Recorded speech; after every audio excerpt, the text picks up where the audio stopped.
my friends. Welcome back to another episode of the Find a Way podcast with Dusty. It's been a while. It has been too long, my friends. Too long.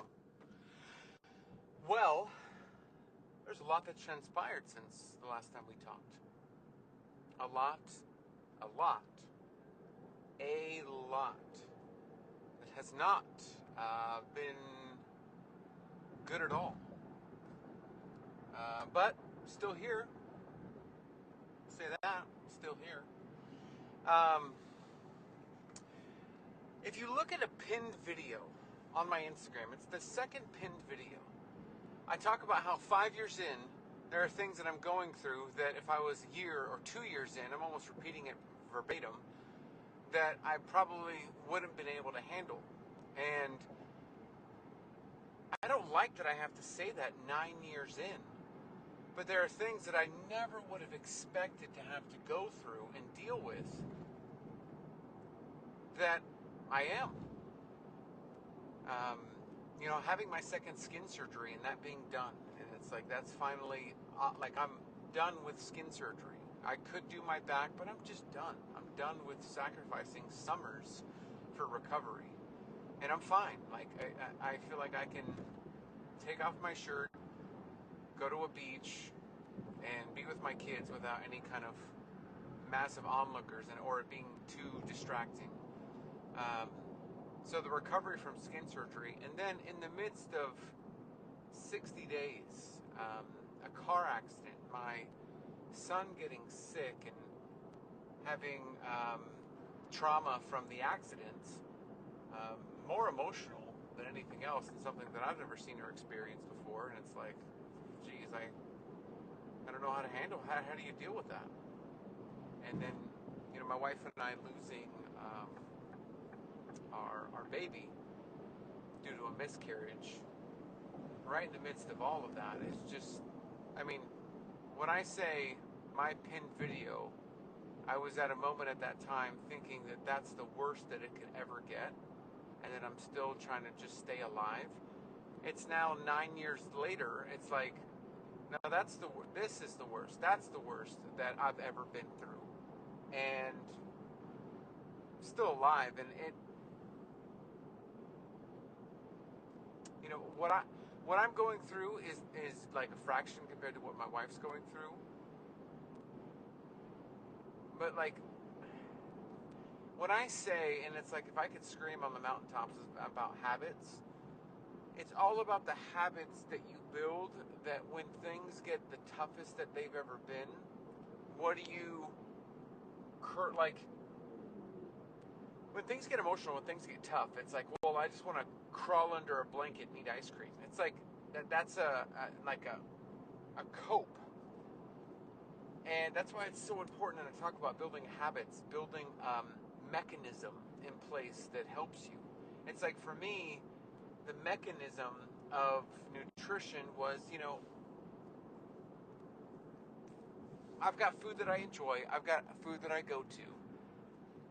But I know that the gym that I've got in the garage is a really good, just kind of get it out. Running is a good, I have these mechanisms, go for a walk, mechanisms in place that now that things have gotten as bad as they've gotten, I have mechanisms in place that aren't sabotaging me.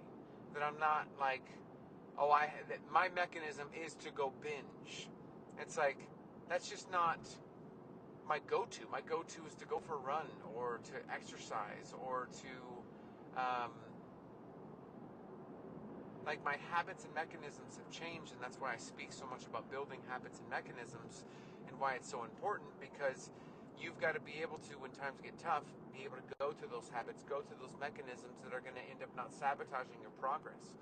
Because if you're someone that says, hey, I've lost 50 pounds, or hey, I've lost 7,500 pounds, the fact that I've lost 300 pounds, it's going to take quite a while for me to gain all of that back. I've got this spread. But if you've got a smaller spread, like 40 pounds, and all of a sudden you're diving in and binging, weeks at a time, months at a time, all of a sudden that progress of 40, 30 pounds can instantly be changed and be sabotaged because of those lack of mechanisms or habits in place that make you successful. And so that's really important to build, and that's really important to take the time to get those in place. Um, I would really say that the pacing that I'm having to do, doing 4 marathons in the next 4 months, um, has been a really good way for me to get my mind off of and to numb the pain. And someone actually sent me a message like, why are you numbing the pain? Why aren't you embracing it? Like, I'm not just going to run in to feel it. Like, someone said, and it's just stuck with me, and I think I've posted about it, but, oftentimes we hear that time heals all things. And someone pushed back on it. It's like, no, I don't think time heals all things, especially when it comes to something emotional or something inward. Time just simply allows you to manage what's happened. And for me, that's what it's going to take, is just time for me to manage the emotion of, really above all else, losing and my wife experiencing a miscarriage. Like, I've had maybe one moment where things have just been let loose, and I feel it, and it's like, man, I have a mechanism in place internally that says, hey, when things get rough and things get tough, I can't feel the full weight of things, because I feel like I would just be completely out of control. So time doesn't heal all things. It's time that helps you manage, especially when you got something that is so internal and so emotional, that it's that time that allows you to figure out how to proceed. I mean, you think about those that have lost someone so close to them, like a parent, a grandparent, someone that's really close, that you can talk about that particular parent or grandparent 10 years later, and it's still such a sore spot and something that they can get easily emotional at, simply because it's something that was so close and so deep down. And it's like, well, heal, there's no like feeling. Like, no, they still feel it. They've just been able to manage how to get through the day to day because of time. And that for me is what's really allowed me to help process the emotions, diving into marathon prep and marathon training, and doing 4 marathons in 4 months, knowing that I've got to take that serious, that I've got to prioritize running and prioritize getting focused on my workout program, is that I need to ensure that I've got a dedicated mind on, okay, I got to get this done. I don't have time to think. I only have time to get busy with something. And I think that's what's really helped, is just getting busy. And it doesn't say that the hurt and the pain isn't there, but I've just got to stay busy in the midst of it. And for me, that's maybe a mechanism that, just kind of talking out or speaking, is that maybe that is just a mechanism for me, is to just stay busy in the midst of tough times and allow myself to prolong this pain or prolong this hurt.